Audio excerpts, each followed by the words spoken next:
Hello, this is Roy with a special edition of The Right Has Left. And I have to chime in on something here that's kind of caught me extremely worried.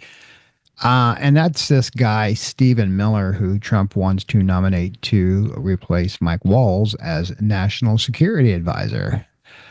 Uh, Stephen Miller, who is supposed to be a pretty bright guy with a degree from Duke University, he's got some pretty extreme ideals. And, well, just watch this video and you'll see what I mean.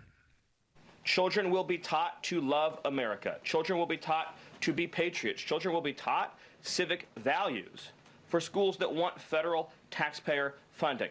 So as we close the Department of Education and we provide funding to states, we are going to make sure that these funds are not being used to promote communist ideology. For any nation to be successful, it cannot teach its children to hate themselves and to hate their country.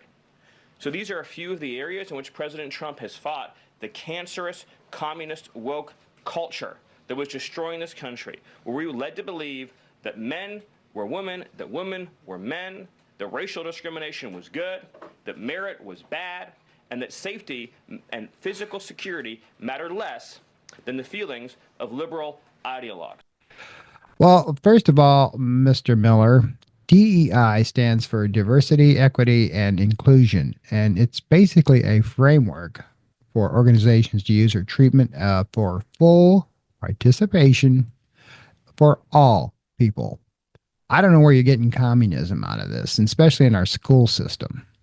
Um, and furthermore, going on, DEI is particularly for those who may have been historically underrepresented or discriminated against. Okay.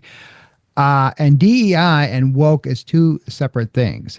Woke is a term that African Americans used clear back in the 1930s, which simply means to stay awake, because back in the 1930s, we all know how our African Americans and our blacks were discriminated against back in the 30s because they couldn't use the same restaurants as white people, et cetera, et cetera. So that's where the term woke came from. DEI. I know the Republicans like to put together the word woke and DEI together, and it's really that's not the case at all.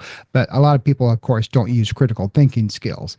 So DEI is basically about creating and welcoming an inclusive environment where everyone feels valued, respected, and supported, and where they all have equal opportunities to thrive. Now, let's talk about communism and how in the world do you compare communism in our school system with DEI? I have no idea. So let's define communism. This is going to really wake your eyes.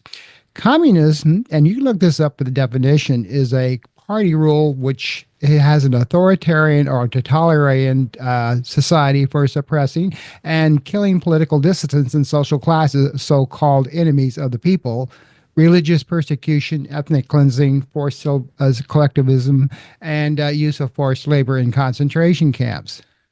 Gee, I wonder what that is sounding like where we're going today, huh?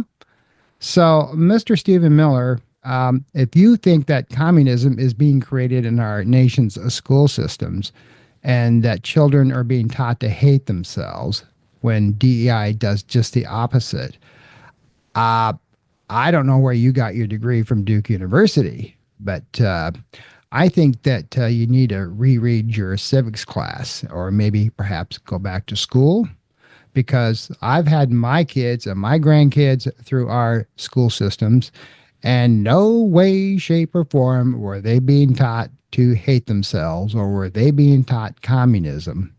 And I know that you're all part of this Project 2025, but reread the definition of communism and compare to about where our country is going today, and then you can stop and go,